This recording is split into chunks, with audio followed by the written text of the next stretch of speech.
15 years on, my marriage to Annika Hallinan seems to me a vague and fuzzy thing, very nearly a fever dream.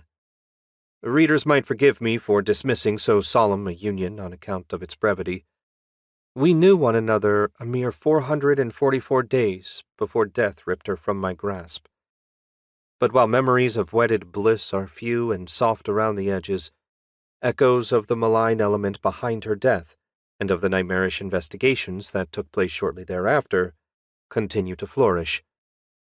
I am sometimes awakened in the night by the thrust of old, long-buried horrors against the veil of sleep, by recollections rendered not in the haziness of 15 years prior, but perplexingly in the sharp relief of yesterday.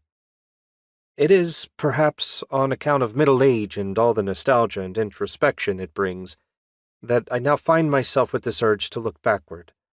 Or maybe it's simply that these memories insist on seeping from the pores of my mind, and I have nothing at hand but the pages of this tattered journal with which to sop up the ooze. There is no one, to my knowledge, who possesses as full an acquaintance with these matters as I, and even if there were, such things as these don't make for wholesome and pleasing conversation. The terrors of which I speak will never be recorded, unless I, their sole inheritor, puts pen to paper. I have begun to wonder whether it is wise to chronicle such things for posterity. The world is unpleasant enough as it is. Need I darken it further by sharing this old story? I will let you, the reader, be the judge. At birth, I was given the name of Chester Algernon Lane, a name which I once considered changing in the service of better running from the past I'm set to recount here.